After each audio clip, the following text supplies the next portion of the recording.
Your Coca-Cola bottler presents Claudia, based on the play and novels by Rose Franken. Brought to you, transcribed Monday through Friday, by your friendly neighbor who bottles Coca-Cola. Relax, and while you're listening, refresh yourself. Have a Coke. And now, Claudia. Dum, dum, dum, dum.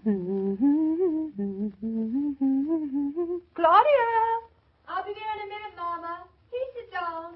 Claudia, I'm not staying. I'm going home, as you very well know. You can't go home and leave me alone. I have no intention of coming between you and your interior decorator. What do you think I am? Just another roll of wallpaper to be stuck up anywhere you two want? We two don't want anything. I haven't even met my interior decorator. I'm sure you'll get along fine, and I'd just be in the way. Mommy, you can't go. How are you going to tell him that I don't want him? How am I going to tell him? What makes you think I'd do such a thing? But I don't want him. That's your privilege, but not my responsibility. If you don't want him, and I must say I think you're rather foolish not to, just tell him. I know, Mama, but how? Well, I could make a few suggestions. You stand where you're standing, Yes. and I'll stand where I'm standing, and I'll be the interior decorator. And you say to me, I'm sorry, Mr. Hillary. Mr. Hillary, I'm sorry, but just right now, at present, I have no need for your services. And if in the future I do want you, I'll call you up. And then, as Mr. Hillary, I put on my coat and I leave. Mommy, you can't leave now. I won't let you. And that was a dirty trick. A dirty trick. You asked for a demonstration. Now, be serious, Mrs. Brown. How can I tell him that we don't want an interior decorator? I suppose there's a good reason why you can't say just that. Don't you understand? Julia told him we did want him. Does that make a difference? Of course it makes a difference. Well, I can see this is so complicated that I'm of no possible help to you. I'm going home to feed my parrot. Oh, I wish we'd never given you that parrot. Every time you have to do something you don't want to do, you suddenly start thinking about him. He's a perfect alibi. Well, I'm tired of being your perfect alibi. Besides, I think maybe you ought to have an interior decorator. Now you sound more like Julia. Because I think you ought to have somebody help you. And I know David will want you to. You don't know David at all. He'll feel just the way I do. And the arrival of your friend, Mr. Hillary, isn't going to delay me more than 1 minute. Please, Mama, when you tell Mr. Hillary we don't want him, please try to be polite. Mrs. Naughton, I presume? Mrs. David Naughton? Yes, I'm Mrs. Naughton. And I bet you're Mr. Hillary. I trust your wages are always so successful, Mrs. Naughton. I am he, indeed. You're sure it isn't him? I beg your pardon. No, I guess you'd know, wouldn't you? I'm not quite sure. I understand. Mr. Hillary, this is my mother, Mrs. Brown. She was just coming. How do you do, Mrs. Brown? How do you do, Mr. Hillary? I'm afraid my daughter's a trifle confused. She meant to say that I'm just going, but I'm glad to have had this chance to meet you. I'm taking dinner to a cranky friend. I'll see you tomorrow, dear. Oh, it'll only take a moment, Mrs. Brown. Only a few sketches. Oh, that appears to be rather a large folder, Mr. Hillary. Oh, I did bring a few renderings I made for some of my other country clients. The Riddles and the Fröhlingheisens and the Pines. I'd love to see them some other time. Goodbye, Mr. Hillary. Goodbye, Claudia. Well, Mrs. Naughton, so this is your town place. It isn't very big, is it? Oh, I'm sure you'll be much more comfortable in your new home in Eastbrook. On the River Road, did Mrs. Harton Naughton say? Yes, it is. Delightful part of the world. Did a little place up that way last year for Ethan Fröhlingheisen. 32 rooms. 32 rooms? Oh, but some of them were quite small. Well, I'm afraid our house isn't like that at all. Your sister-in-law's described it to me. That's what enabled me to make the sketches. Oh, you've made them already? Just a hint of what I'd like to do with this place. I've been screaming to do something like this for years, but my friends insist on settling in such vast and chilly places that I haven't had the chance to try it. You mean you know it's a little place? My dear, I understand it's minuscule. It's what? Minuscule. It's tiny, compact, charming. Oh. Oh, indeed, yes. And I want you to look at these drawings merely as a suggestion, a hazard, a guess, a mere intuition of the final result. Oh. The final result will always astound you, Mrs. Naughton, because once my client has given me an insight into her requirement, I am adamant. You're what? I forbid my ladies to enter my establishment from the day I'm engaged. The final responsibility is mine. I want no watering down of my conception, no haggling, no interference. You must trust completely, Mrs. Naughton. Will you trust me? Well, I don't know what to say. I mean, do I have to trust you now? It's getting awfully late, Mr. Hillary. Couldn't we do this some other time? My husband is... Oh, husbands. They're the natural peril of my craft, Mrs. Naughton. But I anticipate them. Every Hillary house has one husband room. Indestructible, leathery, designed like an old shoe. My husband likes old pipes better. Hello. It's me. David, you're home. So are you. Isn't that nice? So is Mr. Hillary. Oh, is this Mr. Hillary? You might as well introduce us. I'm Channing Hillary. I'm David Naughton. How do you do, Mr. Naughton? How do you do? I was just about to show Mrs. Naughton several suggestions of a shadow of an idea that crossed my mind for your new home in Eastbrook. You mean you're thinking of decorating our house? Your sister-in-law, Mrs. Hartley Naughton, suggested that I might be interested. Oh. Mr. Naughton, and speaking quite frankly, I rose to the idea like a salmon. Well, I didn't know that Claudia, my wife, had considered having a decorator. My dear Mr. Naughton, it's the sort of thing one really doesn't have to consider any more than one would have to consider calling the doctor in the event of pneumonia. David, I meant to... You don't have to apologize, Claudia. As a matter of fact, I was going to suggest it, but I didn't know how you would like the idea. Darling, I'm sorry I didn't get a chance. I mean... It isn't my idea. David, you're a traitor. I thought you'd agree with me. I am not a traitor.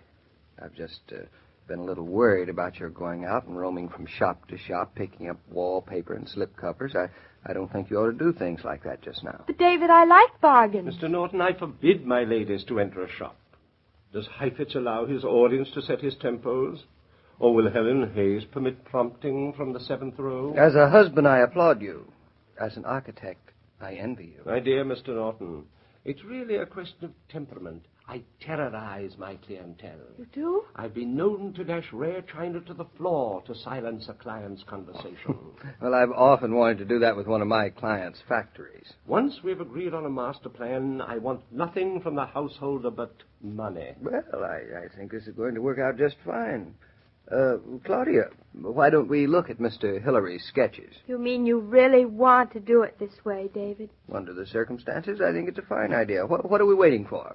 You don't want me to go around and pick up things and go shopping or anything? Well, darling, I don't mean that you wouldn't do it beautifully. I mean with the baby and moving, I think it's a little too much for you. You're sure you don't mean that I wouldn't do it the way you want it? Mr. Hillary, darling, is known as one of the best decorators in New York. My dear Mr. Naughton, I've worked also in Florida, Chicago, Kentucky, and California. Oh, I'm sorry, Mr. Hillary. Let me amend that. He is one of the finest, if not the finest decorator in the country. But, darling, I'd rather live in a house that you decorated any time. That is, any other time. You mean that, David? I do, and I don't think Mr. Hillary will fail to understand that. Rather not. Well, I think it's going to be wonderful to have Mr. Hillary do the decorating then, because there were some things that I really didn't know what to do about. Aha, problems. I thrive on problems. Well, I'm thinking about the turkeys. You know, David, if we're going to raise turkeys behind the kitchen stove... Turkeys behind the kitchen stove? Well, we may, mayn't we?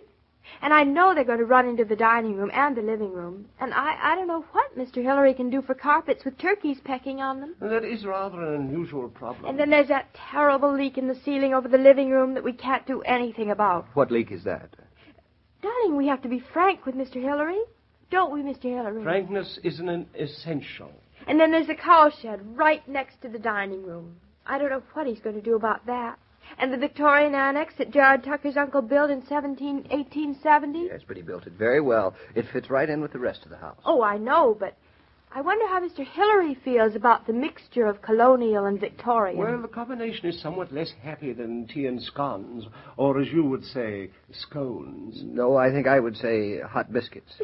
Mr. Hillary, for the first 3 weeks we had the house, I don't think my wife even noticed it, the combination, I mean. And then how are we going to fix up the guest room so the farmer and his wife can live there, if we can find a couple? But we haven't found a couple yet. Oh, I know, but we still would have to have Mr. Hillary design some kind of a compromise.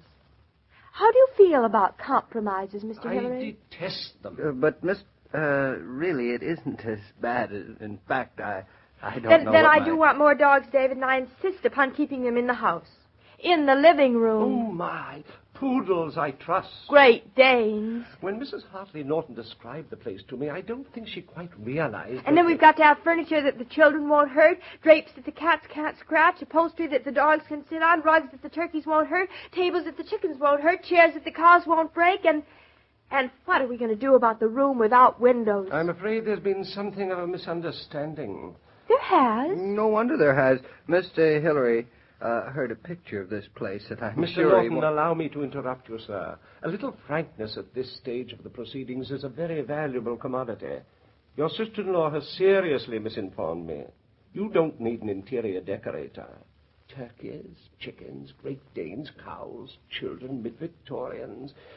Mrs. Naughton, you don't need a decorator. What you need is an animal tamer. I bid you good afternoon. But Mr. Hillary... He certainly is temperamental, isn't he? Temperamental? After the things you said about our house. Whatever made you talk that way? I'll call him back tomorrow, and maybe we can get him to work for us. David. Now what? Come here. Darling, did you mean it when you said you'd rather live in a place that I decorated? Of course I did. But I don't want you to have all the trouble right now. You are a little minx. Me? A minx? I knew what you were doing. You were getting your rival decorator out of the way. Because, David, I'm not always going to be having a baby.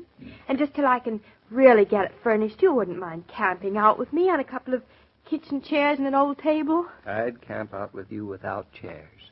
Even if we had to eat off the mantel. And then we'll have so much fun decorating it ourselves later on. Darling, if that's what you want, just bring on your mantel. I won't have to, darling, because I know where I can get two marvelous kitchen chairs to start out with. And, David, they're real bargains. Oh, doo-doo-doo-doo, doo-doo-doo-doo.